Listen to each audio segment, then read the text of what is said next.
서울의 한 고급 호텔 앞, 쌀쌀한 가을바람이 불어오는 아침이었다. 75세의 김민석 노인은 형광색 조끼를 입고 주차장 입구에 서 있었다. 그의 얼굴에는 깊은 주름이 패여 있었지만 눈빛만은 여전히 맑고 또렷했다. 그는 매일 아침 5시에 일어나 이 호텔 주차장에서 일했다. 차들이 들어오면 친절하게 인사하고 주차 공간을 안내해주는 단순한 일이었지만 민석 씨에겐 생계를 유지하는 중요한 수단이었다. 어서 오세요, 손님. 오늘도 좋은 하루 되세요. 민석 씨는 호텔에 들어오는 고급 외제차에 정중히 인사했다. 하지만 운전석에 앉은 사업가는 그를 쳐다보지도 않고 창문을 올렸다. 호텔 로비에서는 젊은 직원들이 유리창 너머로 민석 씨를 바라보며 키득거렸다. 저 할아버지 참 안 됐다. 저 나이에 저런 일을 하다니.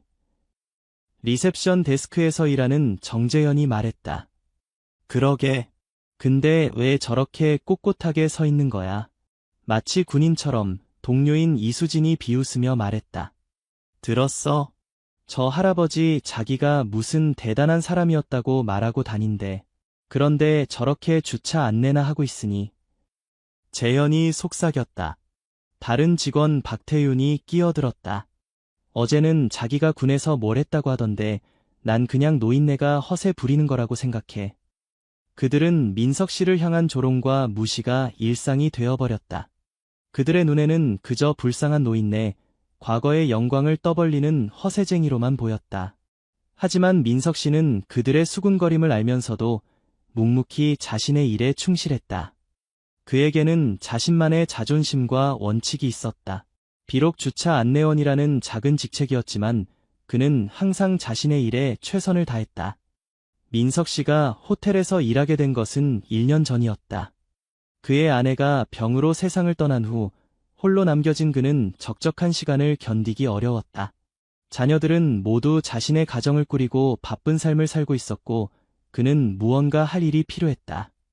연금만으로는 생활이 빠듯했기에 그는 일자리를 찾았고 마침 호텔에서 주차 안내원을 구한다는 광고를 보고 지원했다.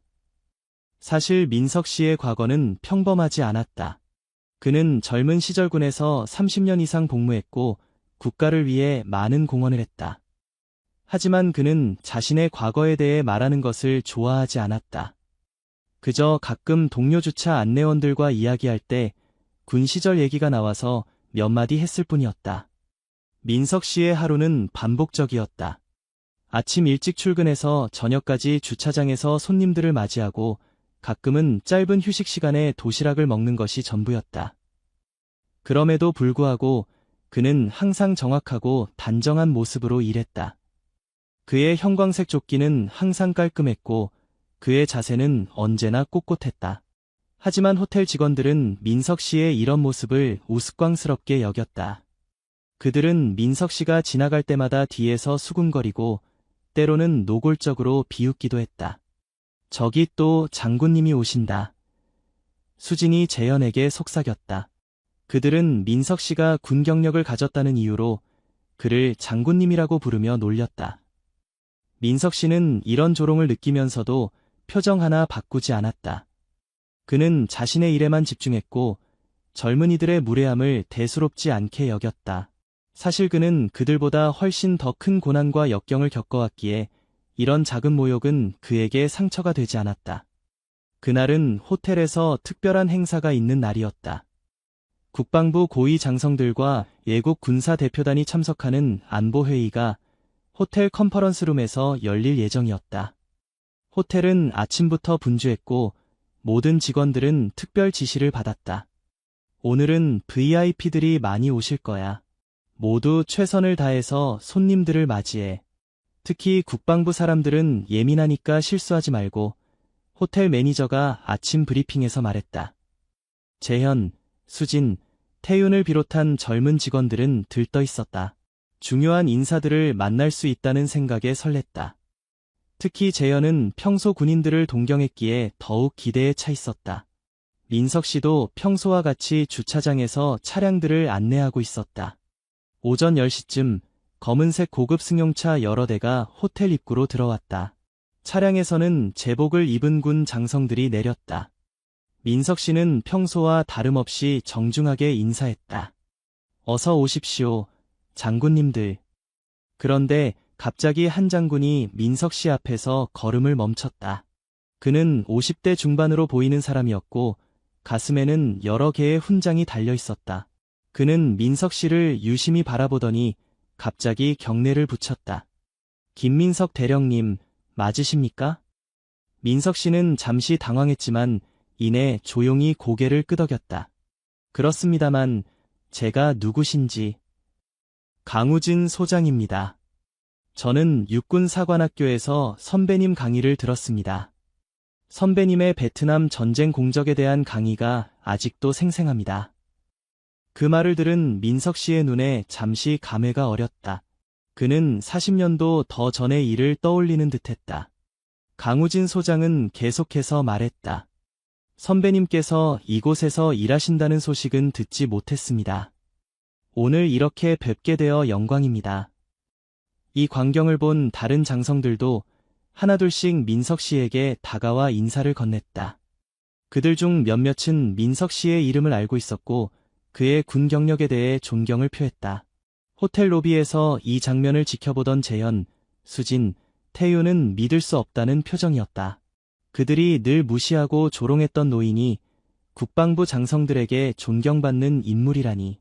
특히 재현은 입을 다물지 못했다. 저 사람들이 왜 주차 안내원한테 경례를 하는 거지?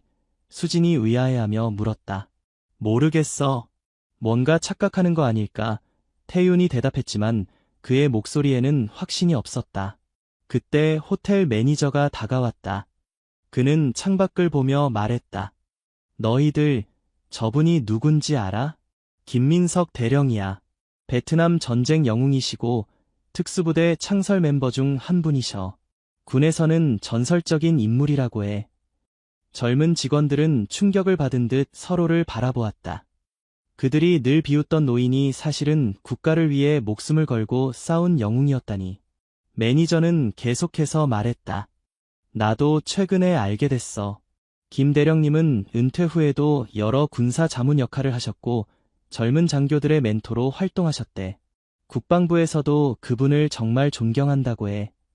그런데 왜 그런 분이 여기서 주차 안내원을? 수진이 말을 채 끝내지 못했다. 그건 내가 물어봤었어. 그분 말씀으로는 은퇴 후에 집에만 있으면 무료하고 사회에 계속 기여하고 싶다고 하시더라고. 그리고 젊은이들과 함께 일하는 것이 좋다고. 재현은 부끄러움에 얼굴이 붉어졌다. 그는 그동안 민석 씨에게 얼마나 무례하게 굴었는지 떠올렸다. 한편 밖에서는 민석 씨와 장성들의 대화가 계속되고 있었다. 대령님, 오늘 저녁 회의가 끝나고 시간 괜찮으시면 저희와 함께 식사라도 하시죠. 강우진 소장이 제안했다. 민석 씨는 미소를 지으며 고개를 저었다. 고맙지만 오늘은 일이 있어서 다음에 기회가 되면 좋겠습니다. 꼭 그러시죠. 선배님과 대화할 기회가 생겨서 정말 기쁩니다. 강우진 소장은 다시 한번 경례를 하고 다른 장성들과 함께 호텔 안으로 들어갔다. 민석 씨는 다시 자신의 자리로 돌아가 평소와 다름없이 일을 계속했다. 그의 표정은 평온했지만 오랜만에 옛 전우들을 만난 기분이 좋았다. 오후가 되자 호텔 직원들 사이에서 민석 씨에 대한 소문이 퍼졌다.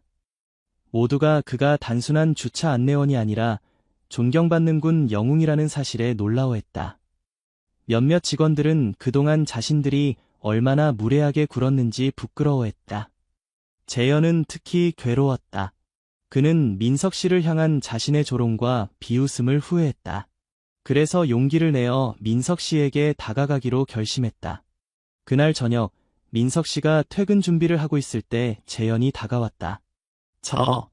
김 선생님, 재현이 조심스럽게 불렀다. 민석 씨는 고개를 들어 재현을 바라보았다. 무슨 일이신가요? 죄송합니다. 그동안 저희가 선생님을 존중하지 않고. 재현은 말을 더듬었다. 민석 씨는 미소를 지으며 말했다. 괜찮습니다. 젊은이들이 늙은이를 이해하기 어려운 법이지요. 아닙니다. 저희가 잘못했어요. 선생님께서 대단한 분이신데 저희는 그걸 몰랐어요. 재현의 목소리에는 진심이 담겨 있었다. 민석 씨는 고개를 저었다. 난 그저 평범한 사람일 뿐입니다. 과거에 무엇을 했든 지금은 주차 안내원이고 그 일에 자부심을 갖고 있어요. 재현은 민석 씨의 말에 감동을 받았다. 그는 자신이 얼마나 피상적으로 사람을 판단했는지 깨달았다. 선생님, 혹시 시간 되시면 저에게 선생님의 이야기를 들려주실 수 있을까요? 군에서의 경험이나 그냥 인생 이야기요. 민석 씨는 잠시 생각하더니 고개를 끄덕였다. 좋아요. 내일 점심시간에 같이 식사라도 하지요. 그날 이후 호텔의 분위기는 변했다. 직원들은 민석 씨를 존중하기 시작했고 그와 대화를 나누려 노력했다. 특히 재현은 민석 씨와 정기적으로 만나 그의 경험과 지혜를 배웠다. 민석 씨는 그들에게 자신의 군 생활, 전쟁 경험, 그리고 인생에서 배운 교훈들을 이야기해 주었다. 그의 이야기는 젊은이들에게 깊은 인상을 남겼다. 내가 베트남에 있을 때 우리 부대는 적에게 포위되었어요. 식량도 부족하고 탄약도 거의 없었지요. 그때 우리 중 한 명이 두려움에 떨며 포기하려 했어요. 민석 씨가 말했다. 그래서 어떻게 하셨어요? 재현이 궁금해했다. 난 그에게 말했어요. 우리는 끝까지 싸울 거야. 포기하는 순간 모든 것이 끝나. 희망이 보이지 않더라도 우리는 서로를 의지하며 버텨야 해. 결국 우리는 탈출에 성공했고 모두 살아서 돌아올 수 있었지요. 재현은 민석 씨의 이야기에서 용기와 리더십을 배웠다. 그는 점점 더 민석 씨를 존경하게 되었고 자신도 그런 사람이 되고 싶다고 생각했다. 몇 주 후 호텔에서는 직원 원래 회의가 열렸다. 호텔 매니저는 특별한 발표를 했다. 오늘 우리는 특별한 분을 모시게 되었습니다. 김민성님께서 우리 호텔의 안전 및 위기 관리 자문으로 일하시게 되었습니다. 모든 직원들이 놀라움과 기쁨으로 박수를 쳤다. 민석 씨는 무대에 올라 겸손하게 고개를 숙였다. 감사합니다. 비록 제가 나이가 들었지만 아직도 사회에 기여할 수 있다는 것이 기쁩니다. 여러분과 함께 일하게 되어 영광입니다. 회의가 끝난 후 재현은 민석 씨에게 다가갔다. 축하드립니다. 선생님. 이제 우리는 정식으로 동료가 되었네요. 민석 씨는 미소를 지으며 대답했다. 그렇군요. 하지만 난 여전히 아침에 주차장에서 손님들을 맞이할 겁니다. 그 일도 중요하니까요. 재현은 민석 씨의 겸손함에 다시 한번 감동했다. 그는 민석 씨에게서 진정한 리더십이 무엇인지 배웠다. 그것은 직이나 명예가 아니라 자신의 일에 대한 자부심과 타인에 대한 존중이었다. 그날 이후 호텔 직원들은 민석 씨를 단순한 노인이 아닌 지혜와 경험이 풍부한 멘토로 여기게 되었다. 그들은 민석 씨에게서 많은 것을 배웠고 그를 통해 자신들의 편견과 선입견을 돌아보게 되었다. 특히 수지는 자신의 할아버지를 떠올리며 민석 씨에게 미안한 마음을 전했다. 제 할아버지도 군에서 복무하셨어요.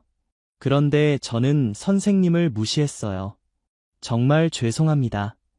민석 씨는 그녀의 손을 따뜻하게 잡았다. 괜찮아요. 중요한 건 우리가 서로를 이해하려고 노력한다는 거예요. 태윤도 민석 씨에게 다가와 사과했다. 선생님, 제가 뒤에서 선생님을 조롱했어요. 정말 부끄럽습니다. 민석 씨는 태윤의 어깨를 툭툭 쳤다. 젊은이들의 장난이라고 생각했어요. 하지만 앞으로는 주변 사람들을, 특히 나이 드신 분들을 조금 더 존중해주면 좋겠네요.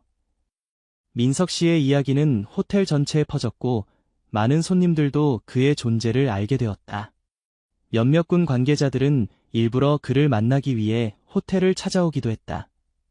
어느 날 민석 씨가 주차장에서 일하고 있을 때 한 중년 남성이 다가왔다. 김 대령님, 제가 누군지 기억하십니까? 저는 35년 전 베트남에서 대령님께 구출된 병사입니다. 민석 씨는 잠시 그를 바라보더니 미소를 지었다.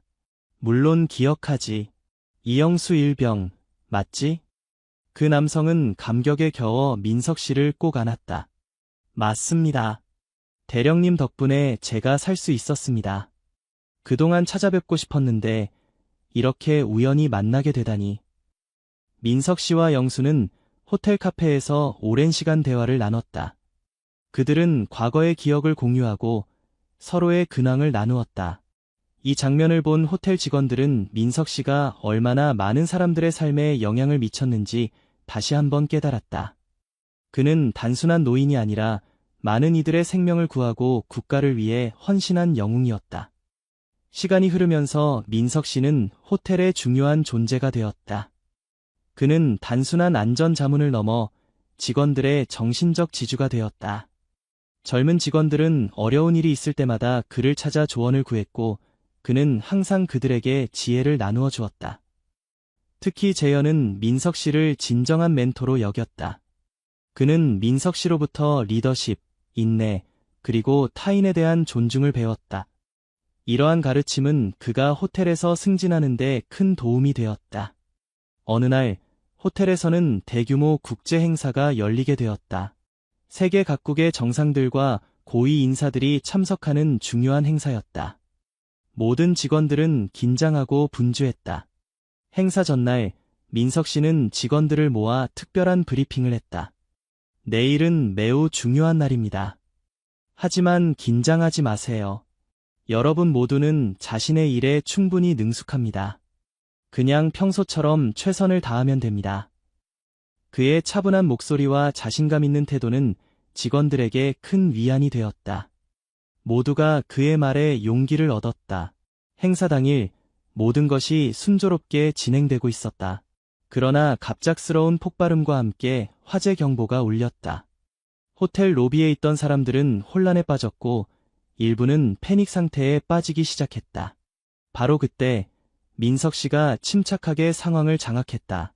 그는 큰 목소리로 지시를 내리기 시작했다. 모두 침착하게 비상구로 향하세요. 직원들은 손님들을 안내해 주세요.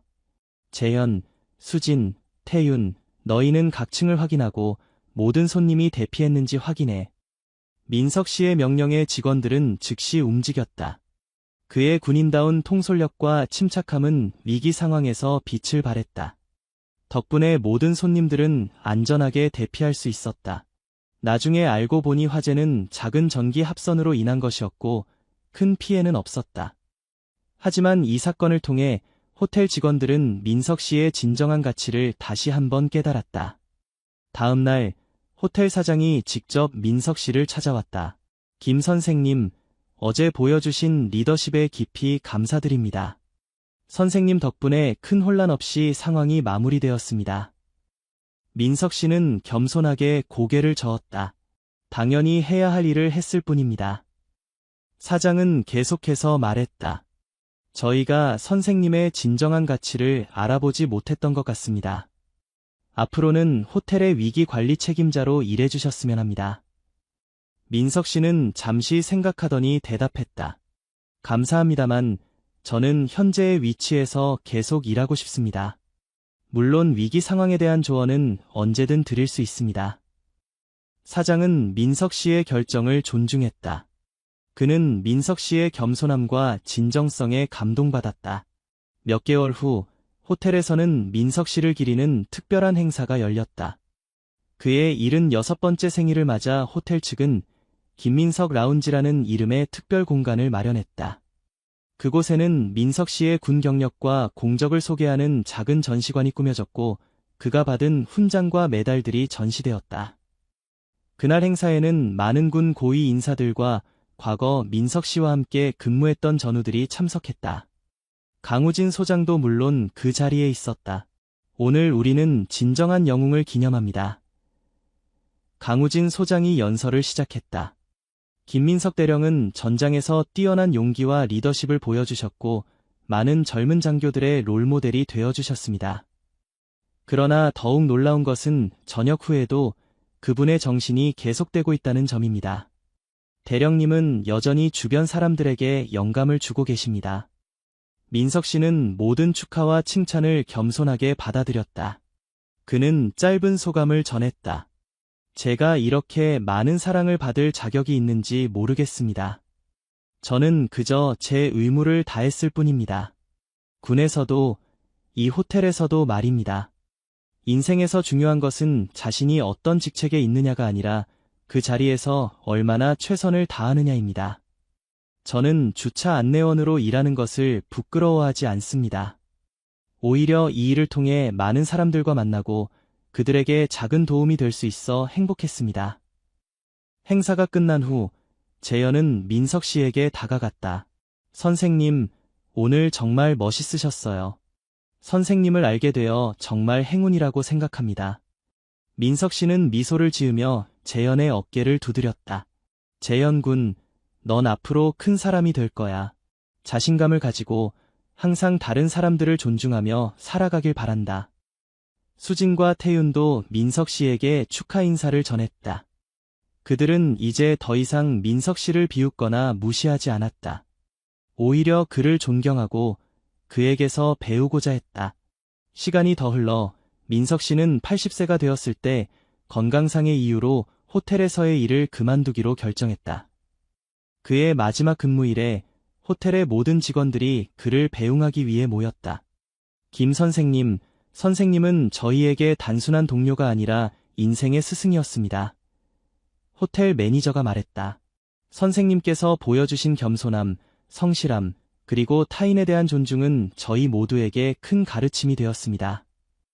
민석 씨는 모든 직원들에게 작별 인사를 건넸다. 특히 재현, 수진, 태윤에게는 더 따뜻한 말을 전했다. 너희들은 이제 더 이상 어린 직원들이 아니라 호텔의 중요한 구성원이 되었구나. 내가 너희에게서 많은 것을 배웠다. 너희의 젊음과 열정이 나를 항상 기쁘게 했어. 그들은 민석 씨와 마지막 기념사진을 찍었다. 사진 속에서 민석 씨는 자신의 형광색 조끼를 자랑스럽게 입고 있었고 그의 얼굴에는 평화로운 미소가 번져 있었다. 민석 씨가 떠난 후에도 그의 정신은 호텔에 남아 있었다. 김민석 라운지는 호텔의 명소가 되었고 많은 손님들이 그의 이야기에 감동받았다. 호텔 직원들은 민석 씨가 가르쳐준 가치를 계속해서 실천했다. 몇 년 후 재현은 호텔의 부매니저로 승진했다. 그의 사무실 벽에는 민석 씨와 함께 찍은 사진이 걸려 있었다. 그는 종종 어려운 결정을 내려야 할 때마다 그 사진을 바라보며 생각했다. 민석 선생님이라면 어떻게 하셨을까? 수지는 호텔의 교육 담당자가 되어 신입 직원들을 가르쳤다. 그녀는 항상 교육 첫날에 민석 씨의 이야기를 들려주었다. 우리 호텔에는 특별한 전통이 있습니다. 바로 모든 사람을 존중하고 자신의 일에 자부심을 갖는 것입니다. 이 전통은 김민석 선생님으로부터 시작되었습니다. 태윤은 호텔 보안팀의 리더가 되었다. 그는 민석 씨에게서 배운 위기 관리 기술과 리더십을 실천했고 그의 팀은 호텔에서 가장 효율적인 팀으로 인정받았다. 어느 날 강우진 소장이 다시 호텔을 방문했다. 그는 이제 국방부 장관이 되어 있었다. 그는 김민석 라운지를 찾아가 잠시 그곳에 전시된 사진들을 바라보았다. 재현이 그에게 다가갔다. 장관님, 무엇을 도와드릴까요? 강우진 장관은 미소를 지으며 대답했다. 김민석 대령님께서 잘 지내시는지 궁금해서요. 요즘은 연락이 뜸하네요. 선생님은 요양원에 계십니다. 건강은 좋으시지만 나이가 많으셔서. 재현이 대답했다. 강우진 장관은 고개를 끄덕였다. 그분은 정말 특별한 분이셨습니다. 전쟁 영웅이자 위대한 지도자였지만 그보다 더 중요한 것은 그분의 인간성이었습니다. 대령님은 항상 자신보다 타인을 먼저 생각하셨고 자신의 직이나 명예를 중요하게 여기지 않으셨어요. 재현은 강우진 장관의 말에 깊이 공감했다. 저희도 그 점을 늦게 알아차렸습니다. 처음에는 그저 나이든 주차 안내원으로만 보았으니까요. 하지만 선생님은 그런 편견에도 불구하고 항상 친절하고 성실하셨습니다. 강우진 장관은 잠시 생각에 잠기더니 말했다. 요양원 주소를 알려주시겠어요? 한번 찾아뵙고 싶습니다. 재현은 기꺼이 주소를 알려주었다. 그리고 자신도 오랫동안 찾아뵙지 못했다는 사실에 미안한 마음이 들었다. 다음 날, 재현, 수진, 태효는 함께 민석 씨가 있는 요양원을 찾아갔다. 그들이 도착했을 때 이미 강우진 장관이 민석 씨와 이야기를 나누고 있었다. 민석 씨는 나이가 더 들었지만 여전히 그의 눈빛은 맑고 또렷했다. 그는 젊은 직원들을 보자 환하게 웃었다. 아이고, 이게 누구야? 우리 호텔 직원들이 왔구나. 민석 씨가 반가워했다. 그들은 민석 씨에게 호텔 소식과 자신들의 근황을 전했다. 민석 씨는 모든 이야기를 관심 있게 들었고 때로는 조언을 건네기도 했다. 대화 중에 강우진 장관이 말했다. 대령님, 정부에서 대령님의 공적을 기리는 특별 훈장을 수여하기로 했습니다. 대통령께서 직접 전달하실 예정입니다. 민석 씨는 미소를 지으며 고개를 저었다. 그런 거 필요 없습니다. 나는 이미 충분한 영광을 누렸어요. 그저 내 주변 사람들이 행복하게 살아가는 것, 그것이 나에게는 가장 큰 보상입니다. 그의 말에 방 안의 모든 사람들은 깊은 감동을 받았다. 그들은 민석 씨가 진정한 영웅인 이유를 다시 한번 깨달았다. 그것은 그의 군 경력이나 받은 훈장 때문이 아니라 그의 겸손함, 타인에 대한 존중, 그리고 어떤 상황에서도 최선을 다하는 자세 때문이었다. 요양원을 나오면서 재현은 민석 씨와의 첫 만남을 떠올렸다. 그때는 그저 평범한 노인, 주차 안내원으로만 보였던 민석 씨가 이제는 그의 인생에서 가장 중요한 멘토가 되었다. 우리가 얼마나 피상적으로 사람을 판단했는지. 재현이 중얼거렸다. 수진이 그의 말에 고개를 끄덕였다. 맞아. 선생님은 항상 말씀하셨어. 사람의 가치는 그가 갖고 있는 직함이나 직위가 아니라 그가 어떻게 살아가느냐에 달려있다고. 태윤도 동의했다. 우리가 선생님을 놀리던 그때 선생님은 이미 우리보다 훨씬 더 큰 사람이었어. 그런데도 우리를 미워하지 않으셨지. 그들은 호텔로 돌아가는 길에 민석 씨에게서 배운 교훈을 되새겼다. 그리고 그들은 자신들도 언젠가 민석 씨처럼 타인에게 영감을 주는 사람이 되고 싶다고 다짐했다. 몇 달 후, 민석 씨는 조용히 세상을 떠났다. 그의 장례식에는 수많은 사람들이 참석했다. 군 고위 인사들, 옛 전우들, 호텔 직원들, 그리고 그의 삶에 영향을 받은 많은 사람들이 그를 추모했다. 장례식에서 강우진 장관은 특별한 연설을 했다. 김민석 대령은 전장에서만 영웅이 아니었습니다. 그는 일상에서도 영웅이었습니다. 그는 우리에게 가르쳐 주었습니다. 진정한 용기와 명예란 무엇인지, 어떻게 살아가야 하는지를요. 그의 삶은 우리 모두에게 큰 영감이 되었고 그의 정신은 계속해서 우리와 함께할 것입니다. 재현도 짧게 소감을 나누었다. 저는 처음에 김 선생님을 단순한 주차 안내원으로만 보았습니다. 어리석게도 그분의 가치를 알아보지 못했죠. 하지만 선생님은 그런 저를 미워하지 않으셨고 오히려 저에게 많은 것을 가르쳐 주셨습니다. 선생님은 저에게 보여주셨습니다. 어떤 위치에 있든 자신의 일에 자부심을 갖고 최선을 다하는 것이 얼마나 중요한지를요. 선생님, 감사합니다. 그리고 편히 쉬세요. 장례식이 끝난 후 호텔은 로비에 민석 씨의 흉상을 세우기로 결정했다. 흉상 아래에는 그의 말이 새겨져 있었다. 인생에서 중요한 것은 자신이 어떤 직책에 있느냐가 아니라 그 자리에서 얼마나 최선을 다하느냐입니다. 민석 씨의 이야기는 호텔을 넘어 더 많은 사람들에게 알려졌다. 그의 삶은 많은 이들에게 영감을 주었고 그의 가르침은 계속해서 전해졌다. 재현, 수진, 태효는 민석 씨의 정신을 기리기 위해 특별한 프로그램을 만들었다. 김민석 멘토십 프로그램이라는 이름의 이 프로그램은 노인들에게 호텔에서 일할 기회를 제공하고 젊은 직원들과 멘토-멘티 관계를 맺도록 돕는 것이었다. 이 프로그램은 큰 성공을 거두었고 다른 호텔들도 비슷한 프로그램을 도입하기 시작했다. 민석 씨의 영향력은 점점 더 넓게 퍼져갔다. 몇 년이 지난 후 재현은 호텔의 총지배인이 되었다. 그는 매일 아침 출근할 때마다 로비의 민석 씨 흉상 앞에서 잠시 멈추어 생각했다. 선생님, 오늘도 제가 최선을 다하겠습니다. 선생님께서 가르쳐 주신 대로요. 그리고 그는 호텔의 어린 직원들에게 민석 씨의 이야기를 들려주곤 했다. 그 이야기는 언제나 같은 메시지로 끝났다. 외모, 나이, 직업으로 사람을 판단하지 마세요. 진정한 가치는 그 사람의 내면에 있습니다. 김민석 선생님은 주차 안내원이었지만 많은 사람들에게 영감을 주는 위대한 스승이었습니다. 그분은 우리에게 가르쳐 주셨습니다. 어떤 일을 하든 자부심을 갖고 최선을 다하라고요. 이렇게 민석 씨의 이야기는 계속해서 전해졌고 그의 정신은 많은 사람들의 마음속에 살아 숨쉬었다. 비록 그는 더 이상 이 세상에 없었지만 그가 남긴 가르침과 영향력은 영원히 계속되었다.